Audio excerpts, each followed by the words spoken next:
Hello everyone, Farah Hanoun here, and I'm joined by Calvin Kattar, who takes on Chris Fishgold next weekend at UFC Moncton. Calvin, how are you? I'm doing great, thanks. How about yourself? I'm doing great, thank you. You're about a week away from your fight. When do you plan on heading to Moncton?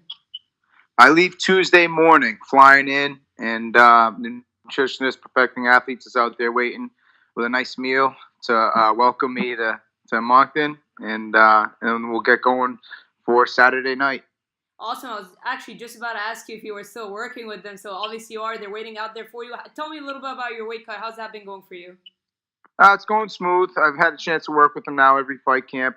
Actually, at least the fight before I got my debut in the UFC, so that bridged the gap smoothly. So yeah, just getting better and better every time. They keep data of every weight cut we do. They know what I usually walk in around at, what foods I like to eat during fight week now, which is pretty much everything.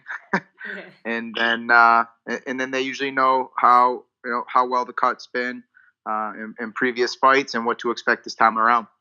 And that must be the advantage, right? Like working with a nutritionist, because now fighting overseas isn't really much of a problem, right?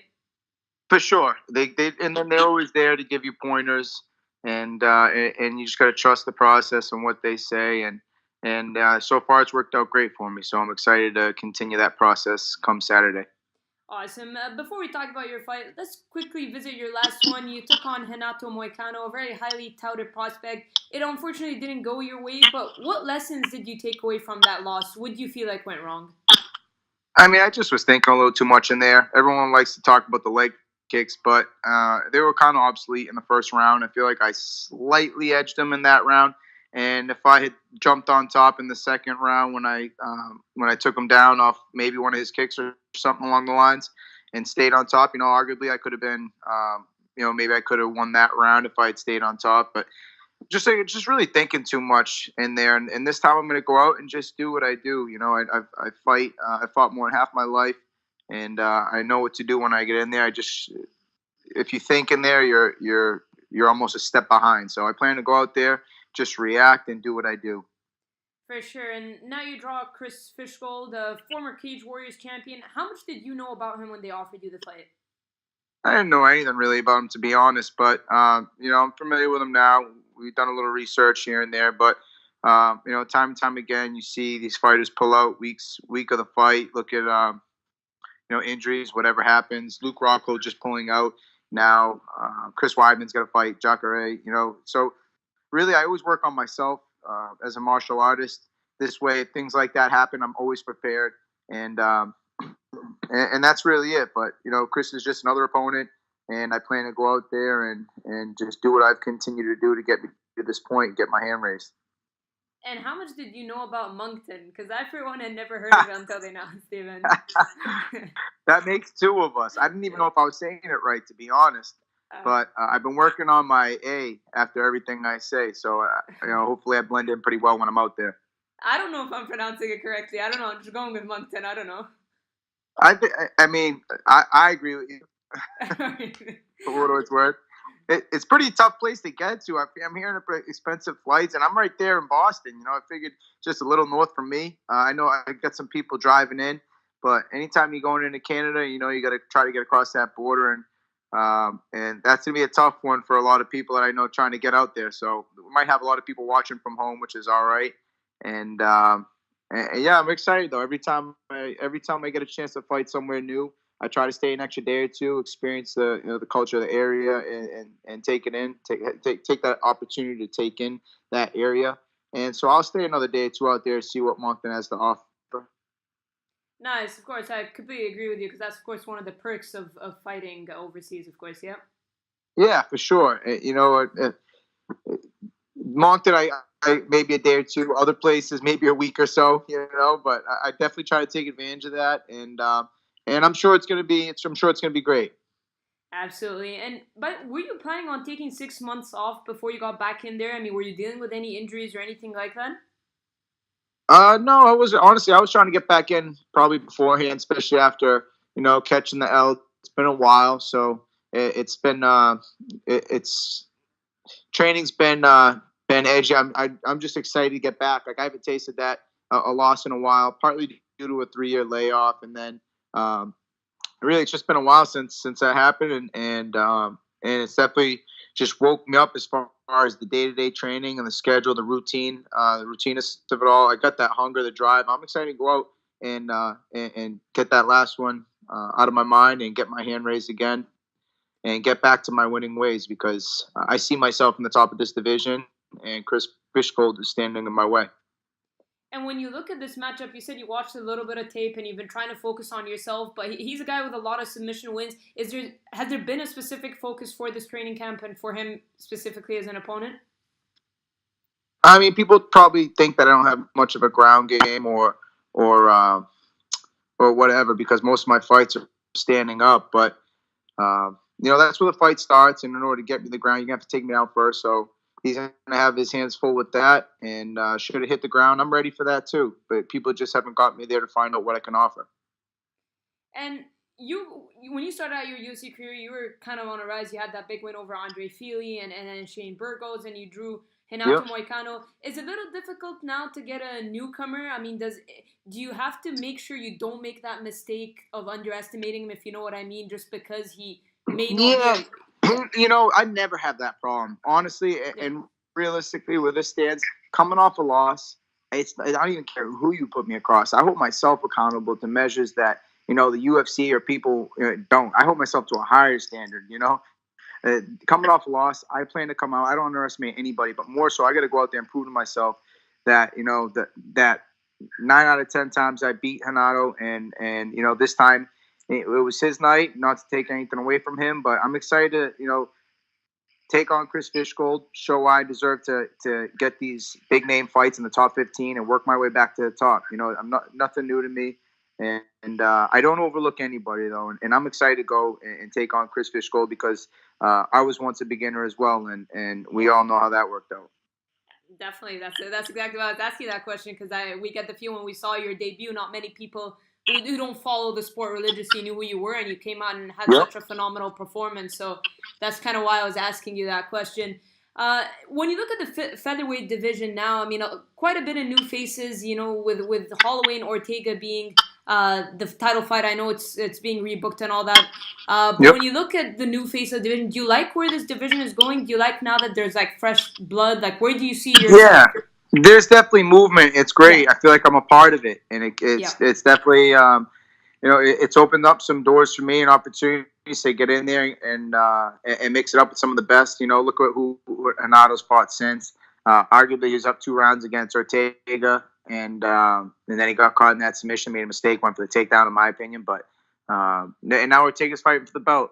Yeah, I mean, I'm right there in the mix with all these guys, and that's pretty much what I took from these last 3 fights. I've only been in the UFC a year, but I've been training this since I was prepared for this since I was born, and I started competing fresh out of high school, and I'm built for this, and I know I belong with the best in the division, and that's the experience I've gained this past year, knowing I can hang with all of them. And Chris Fishgold, he's going to be a good test, and I'm excited to go out and show why I belong in that top of the division. Nice. All right, a couple more before I let you go. Just because I've been asking everyone their opinion, did you watch Khabib versus Conor? What were your thoughts on the brawl and all that? Because you were there during the bus incident in April. You switched buses in the last second, if I'm not mistaken. But what were your thoughts on the brawl and everything that went down? I mean, I don't think it was anything crazy than what Conor did on the bus. We were right there. Some people were really injured with some glass and things, whatever. But, I mean, like I said, I'm just... As far as I'm concerned, I got a little thicker skin with this. Yeah, glass didn't land on me. Whatever. We switched seats, this and that. But that stuff is nothing new to me. I've been fighting my whole life. I've been around, what's involved with fights. That was a little bit more local, like local MMA, for shit like that to happen. That's more local MMA. But they went a little above and beyond selling a fight. But I don't think anything was out of the norm. It was a little crazy, got a little hectic, but. I thought the worst part was when, people started climbing in the cage, getting a little crazy. But you can't point fingers, man. It's no one was more wrong than the other or more right than the other. In my opinion, I think you just kind of got to handle. You got to, if you didn't reprimand Conor, it's tough. It's tough to reprimand Khabib for what he did for Khabib. But Yeah, I thought it was an entertaining fight. I thought it was impressive what he went out and do, and it's a shame that overshadows that impressive, dominant performance. For sure. And when people say, I mean, because it's like gathered a lot of outside MMA media attention, people saying it's a black eye for the sport and all that. What are your thoughts as a fighter when you've got media that really don't know anything about MMA kind of talking negatively? Even Irish media who are supposed to be backing their guy Connor are kind of talking negatively about the sport. Yeah, it's pretty interesting when that starts to happen, right? It just Yeah. shows you. And look where I was last fight. All of a sudden, it's how it is. Everyone's just so. It's like Connor said. It's the "what have you done for me lately" sport, and it's a shame. People turn on you so fast. They just want to. A lot of times, people want to see you lose or the worst. You know, look at Stipe. He was considered the great heavyweight of all time. Loses one fight. Now you haven't really heard of him. DC's now the new heavyweight. Best of all time.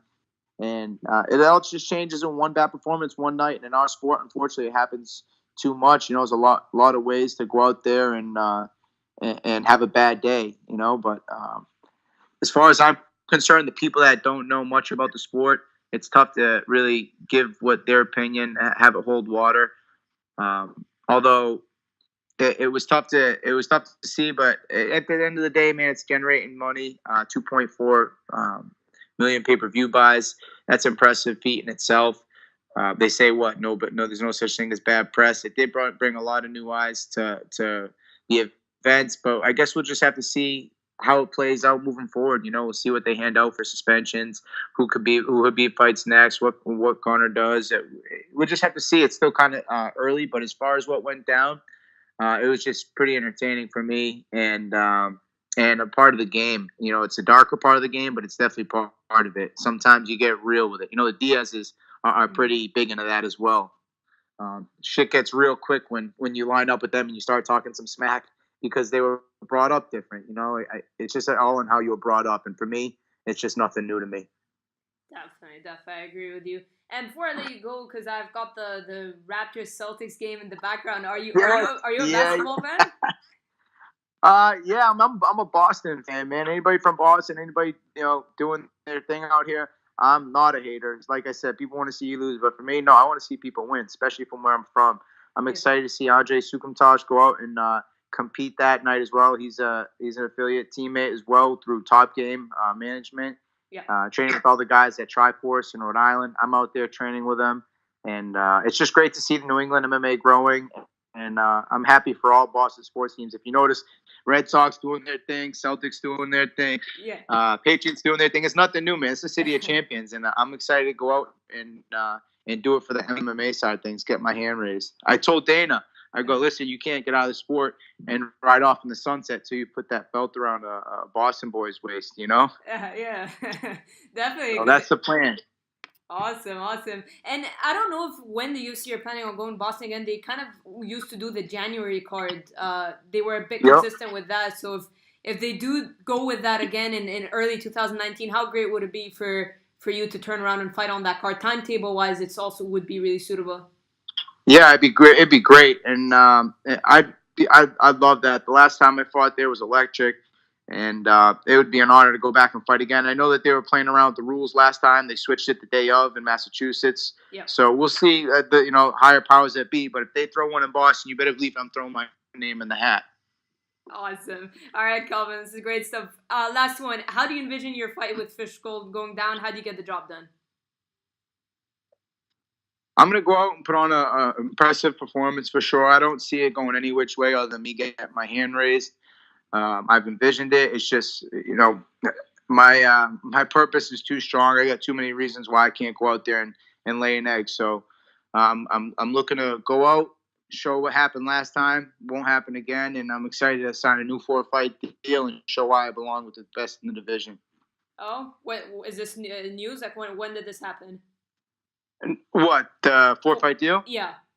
No, I'm saying following this fight, I plan to go out, show why I belong in that top 15. No, nothing yet. Okay. But that's why all the more reason I'm going to go out and show why they need to sign my ass. Okay, got you.